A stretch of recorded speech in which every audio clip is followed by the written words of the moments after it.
எல்லோரும் கோயிலுக்கு போகிறோம், எல்லாருக்கும் எல்லா கோயில்களுக்கு போகிறோம், எல்லா தெய்வங்களும் வளம் நம்ம வாழ்க்கையில் வளமும் நலமும் சேரலை அப்படின்னு நிறைய பேர் ஏங்கிட்டு இருப்பீங்க. நிறைய பிரார்த்தனை வைக்கிறோம், நிறைய மனப்பயிற்சி செய்கிறோம். அப்படியாப்பட்ட நண்பர்கள் எல்லோருக்குமே நீண்ட நாள் கோரிக்கையை நிறைவேற்றக்கூடிய ஒரு அற்புதமான தருணம் உங்களுக்கு வாய்த்திருக்கின்றது நண்பர்களே. அதுதான் விஷ்ணுபதி புண்ணிய காலம். இப்போ எங்கே பார்த்தாலும் இந்த விஷ்ணுபதி புண்ணிய காலம் அப்படிங்கிறது ரொம்ப பரபரப்பாக பேசப்பட்டு கொண்டு இருக்கின்றது. இது காலங்காலமாக நாம் சொல்லிக் கொண்டு இருக்கின்றோம். பெருமாளை வழிபடுபவர்கள் எல்லோருமே இந்த விஷ்ணுபதி புண்ணிய காலத்தை கரெக்டாக கடைபிடிப்பாங்க. அதாவது உத்தராயண காலம், தட்சிண காலம் என்று சொல்லக்கூடிய அற்புதமான காலங்கள் இந்த சூரியனுடைய போக்கு. தை 1ஆம் தேதி சூரியன் உத்தராயண புண்ணிய காலத்தில் பிரவேசம் செய்தாலும் அவர் நிலைநிறுத்தி ஒரு அற்புதமான பவரை ஒளியை கொடுத்து ஒரு ஒரு ஒரு வைப்ரேஷனை ஏற்படுத்தக்கூடிய நாள் உத்தராயண புண்ணிய காலத்தில் அற்புதமான நாள் ஸ்டார்ட் ஆகுது எப்போ அப்படின்னு கேட்டிங்கன்னா மாசி மாதம் 1ஆம் தேதி. மாசி மாதம் என்றாலே சூரியனுடைய மாதம், ரொம்ப அற்புதமான மாதம். மாசி மாதங்கள் நிறைய விழாக்கள் வருகின்றது.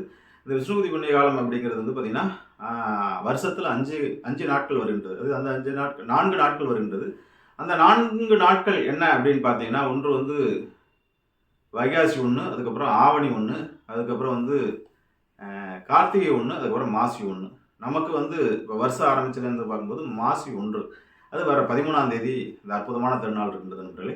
இந்த அற்புதமான திருநாளில் விஷ்ணுபதி புண்ணிய காலத்தில் விஷ்ணு பகவான்கிட்ட எப்போ போய் என்ன வேண்டுதல் வைத்தாலும் ஆனால் அவர் வரம் கொடுத்து உங்களை ஆசீர்வதிக்கக்கூடியது சூரியன் வைப்ரேஷனாக இருக்கக்கூடிய இந்த நாளில் தான்.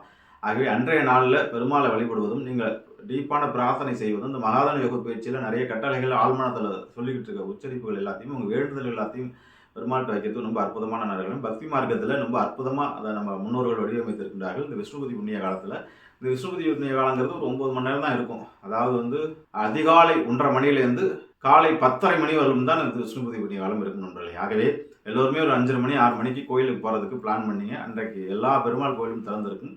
அப்படி போக முடியாத நண்பர்கள் பிரம்ம முகூர்த்தம் 1:30 மணி நேரத்தில் 1:30 மணிக்கு ஆரம்பிச்சதில் ஆனால் 4 to 5 ஸ்பெஷல் பிரம்ம முகூர்த்தம்.